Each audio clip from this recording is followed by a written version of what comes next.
Hey, we are live. Another SNL, another Wednesday. My name is Lane.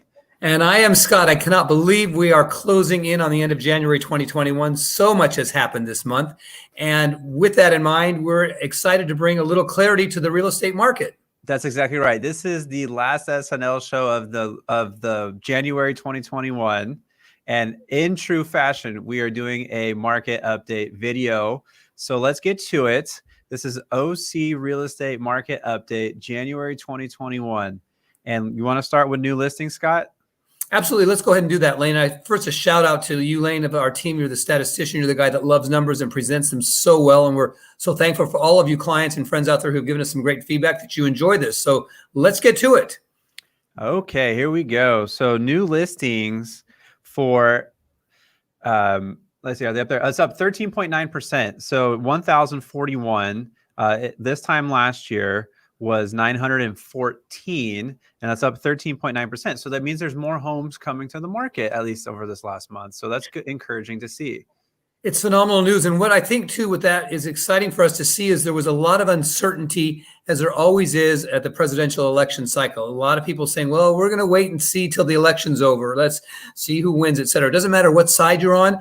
The good news with these numbers is that people have gotten off the fence and they've said, let's move on with life and put our property on the market. And I think that's going to help loosen up, if just infinitesimally, some of that tight demand that we're seeing. That's the sign that I see with this. I like it very much. Yeah, and I'm curious to see what the year over year is going to look like in February and in March, because that's when the stay-at-home orders were put in place. And even though real estate is absolutely exploding right now, there was a 2 or 3 week period where things did stand still for a little bit. So I'd be curious to see what those numbers look like on a year over year basis. But we need more inventory, so it's encouraging to see that there's more listings coming to market. And we're hearing about multiple offers on all sorts of listings. So the next stat's going to be really important for us to look at, Scott, and that's the closed sales stat. Yes, sir. So how many sales are closing? And that's up 26.2% year over year. So that's even higher than the new listings stat. Exactly. So what would you say, Lane, from a numbers standpoint, what does that tell us with what's going on right now? Again, the closings are looking at what's closing now. So the snapshot goes back 30 to 45 days when these homes went under contract. Yeah, exactly right. And I would say that less homes are currently active on the market and there's more pending sales, therefore more closed sales.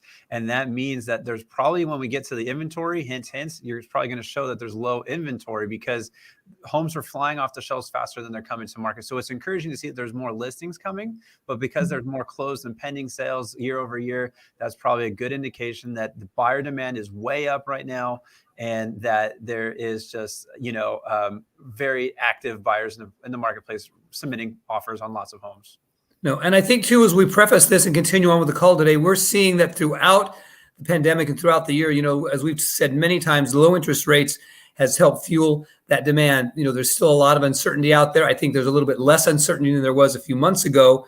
And we're starting to see things open up a little bit. And again, I'm really excited to see what the numbers look like in a few months when we see those people that perhaps did put plans on hold last year when the shutdown and the stay-at-home orders first came into play. But that'll be for the next call.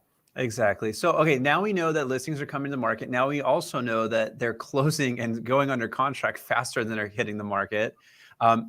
What's the average days on market until sale? Let's go to that stat. Let's look at it. Average days on market until sale is 30 days, and that's down 43.4% year over year. So this time last year, we were at 53 days.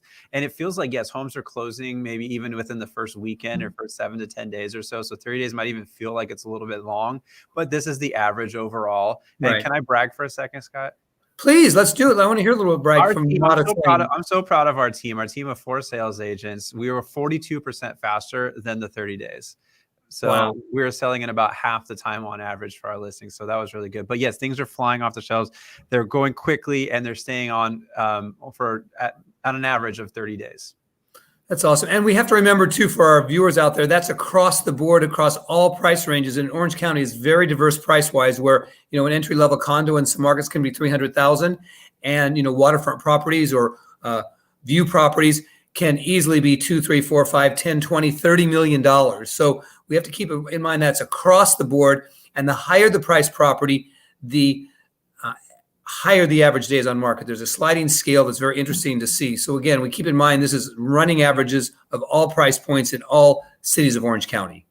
Exactly, exactly. Well, I feel like everybody wants to wait for the price, right? So we can get to the pricing a little bit. We look at median and average prices. So far, we're going to start with the median sales price for Orange County right now. It is up 12.5% year over year. So that is 955,000 was the median sales price.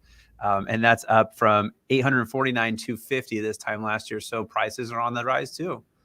That's awesome. And again, just a reminder, the median number is determined by taking all of the numbers, and then that number, there's an equal number of homes below that number and an equal number above. So that median price is literally right in the mid-mark versus an average, which is taking all of the home sales and then dividing them by that number of sales, which is a little bit less accurate. Yeah, and we like looking at both because there could be an outlier weighing a particular home one way or the other. So now that we know that median prices are up year over year, let's go to average, because that might be a good indication. If both are up, then the overall marketplace is up year over year. So there it is, average sales price up 15.2% year over year. And again, kind of what we said, that average is generally going to be a little bit higher because of the outliers that you have and the way that that average is actually calculated. But those numbers together give us a good correlation and, again, a very, very positive trend. Yeah, you curious to know what that number is for the average sales price in Orange County? It's a big number. I have a feeling that we've hit a milestone, but I'll let you reveal it, Lane. 1,274,897. So that is close to 1.3 million on an average for the sales. That's a big number. You know, it's really a big number. And I've got to just say, again, given my time on planet and years in this business, I probably would have never guessed when I got into the business 33 and a half years ago that we would be having this conversation to say that the average priced home in Orange County is $1.2+ million. When I first got into this business, it was barely $200,000. Well, if things go the way they're going right now, we're going to see both the median and the average sales price for Orange County of over $1 million. So that's pretty impressive. Yep. And I think too, again, keeping in mind though, we know our homeowners are sitting on appreciation. There's record amounts of equity out there right now, but we don't want the buyers to despair when they see this. Although demand is high, the affordability index is greater than it really has been in decades. And so with those interest rates the way they are, even factoring in property tax bases on the sales price, affordability has never been better. And qualifying, believe it or not, is pretty lenient right now. Right, Lane? I mean, it's lenient, but it's not like it was when we had the big issue. So they're still very strict. They're still making sure that, you are truly qualified, but they're trying really hard to get you qualified and to get you into being able to be a homeowner. I think that's the takeaway. Yeah, the lenders are trying very hard to help people get into homes with verifiable income, assets, expense data, and so forth. You can't fog a mirror anymore like we used to say and be able to buy a house. So that's good news for the underlying solidity of the housing market, but also good news in that as long as you can validate your income sources and so forth, and a lot of folks are getting gift money from their baby boomer parents and so forth. So there's a lot of things that are adding up to good mortgage rates out there and reasonable ways you can qualify. Well, one of the biggest reasons why is, as you mentioned too, the affordability is way up because of interest rates being so low. So your overall monthly payment is going to be lower, in a lot of cases, lower than some of our renters and what they're paying in rent right now. Yeah. I always mention this perfect example, but after I refied my $670,000 mortgage, my monthly payment is the same exact payment as my dad's was when he bought a house for $310,000 in 1988. So that monthly payment that I'm making in 2021 is a lot different than that same exact monthly payment in 1988. So a lot of people and home buyers, they're coming into the marketplace because affordability is there because of the interest rates. You know what, you're right on, and that's a story that bears repeating because it's so important. And again, we don't want to get too much into family dynamics here, but we are seeing as well in our own business that a lot of our first-time buyers are coming with help from their parents who are our past clients. And they're kind of having these family meetings and having a discussion that the parents would like to kind of pay it forward with that legacy and see their children get into a home, see a wonderful spot that the grandchildren can be born in, and experience their legacy while they're still alive. So again, not to get personally involved with our clients and their finances, but it might be a conversation that some of our clients might want to have with their kids now to maybe help them with their down payments, help take advantage of the marketplace today instead of waiting till they pass on and have that legacy of a chunk of money coming. Yeah, and I will say this, if you're watching this video and you're a current homeowner and your mortgage rate currently is higher than 3.5%, I would definitely call a mortgage professional and see if you can get that rate down for a couple of reasons. One, it probably costs you zero out of pocket and your mortgage balance will not increase.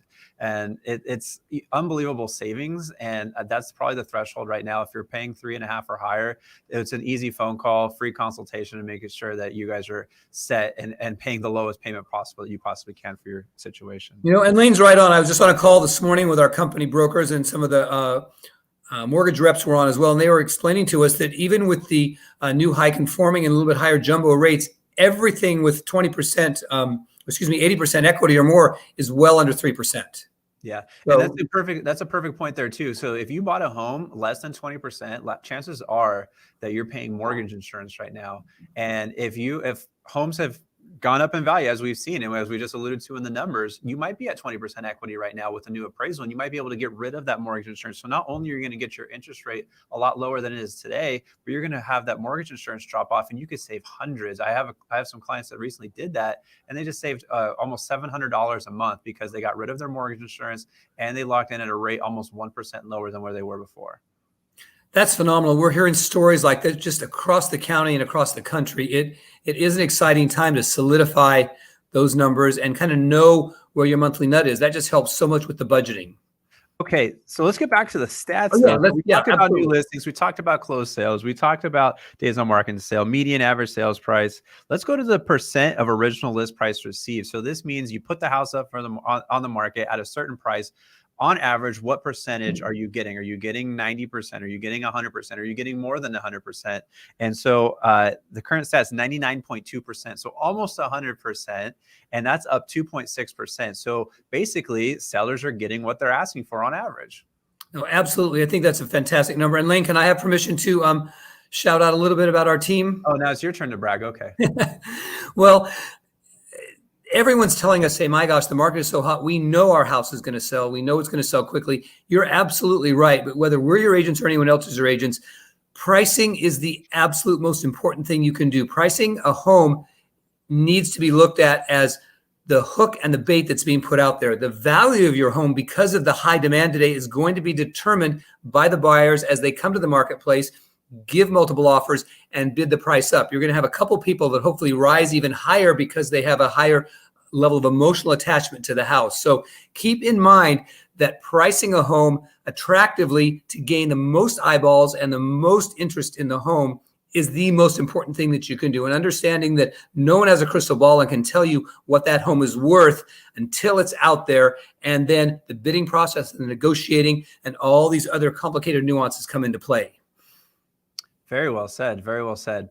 So Scott, if I told you that new listings were up, but closed sales were even higher, days on market was down, average price and median price are up, the percentage of original list price received is up, what do you think inventory is going to be? I honestly think that inventory, and again, we don't script these ahead of time because Lane loves to look at the stats and I'm not quite so much. But anyway, I'm thinking, again, we're just coming out of the holidays. I would like to think that inventory is a bit up, but I'm going to guess that it's actually about stable to where it had been in the past, and it will trend upwards in the next couple months. So normally that's where we would see inventory, but we are way down in inventory right now. It is very low. So we look at the month supply of inventory, and the month supply of inventory is down almost 24%. And basically what the month supply of inventory means is it's the time that it takes the current supply of homes that are currently for sale. If nothing else came to market, how long would it take for that to sell? And in a neutral market, it's about 4 months.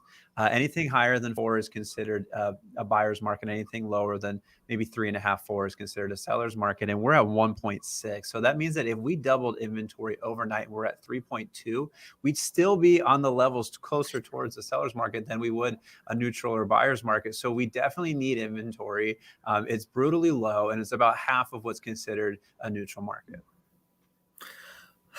Those are really sobering statistics. And I would like to think that, again, based on 30 plus seasons in this industry, that as we get into February, March, our normal spring selling time, we're going to see that inventory increase. Whether it doubles to get us closer to a neutral market, I'm going to say probably not. We've never really been a neutral market here in Orange County very many times in the last 3 decades, but I'm optimistic that inventory is going to come up and give our buyers a few more options and still create solid opportunities for sellers to get record prices. Yeah, hopefully we feel that spring selling season. Orange County doesn't really have it like the rest of the world, but it is technically a season. So the rule of thumb is what real estate slows down around Thanksgiving and picks up the day after Super Bowl. Well, we're 2 weeks away from Super Bowl. So are we going to see an influx of inventory coming based on some of the coming soons that we've seen and some of the stuff that's registered and that you don't have access to yet? It does feel like there is some additional inventory coming. So that's good for our buyers that are out there actively looking. And it's actually good for our marketplace in whole, because all of a sudden now buyers are happy because they're getting offers accepted. Sellers are happy because they're still getting their price. But right now, if you're a buyer looking in the marketplace, it's very, very difficult because there's about half of the amount of inventory that would be considered normal. But buyers out there, have faith. We will see an increase. We will see a pickup. Stick with your agent if they're doing a good job for you. The agents now that are working with buyers, it's a very tough job, but they're really pounding the pavement. They're digging deeper. They're looking into the contacts that they have, trying to find homes that are ripe for price reductions, homes that maybe aren't on the market, digging into sellers that are looking for one-party shows. There's a lot of creative things that are going on behind the scenes. So have faith. Yeah, and we want to hear from you. What do you think? What are you feeling? Are you actively looking or selling in the marketplace right now? And if you are you experiencing some of the same stats that we mentioned? These are just average stats in Orange County. There might be some different stuff going on in particular neighborhoods, but this is just what we're seeing on a macro level in Orange County. So what are you feeling in the marketplace? Share your thoughts, share your stories on either in the comments or a direct message to us. Absolutely. We love providing value and answers. Lane's absolutely right. We couldn't do these shows, or we wouldn't want to do these shows without feedback and input from you, our valued clients, friends, and viewers, because we want to create content that's going to be useful for you. Yeah. Well, that's our show, Scott, unless you have anything else to mention. Yeah, I love talking about stats. This is one of my favorite episodes of the month to do all month. So when it gets to the last week of the month, I get really excited to do these market updates. Absolutely. And all I would like to say is just close with, we're always here for anything. If we don't have the answer, we'll get the answer. There's never an obligation. We love to serve. We love to provide information. We thank you so much for sharing your feedback on this show. It excites us every Wednesday to get out here and do it. Same time next week, Wednesday. We'll see you for the SnL show. See you then.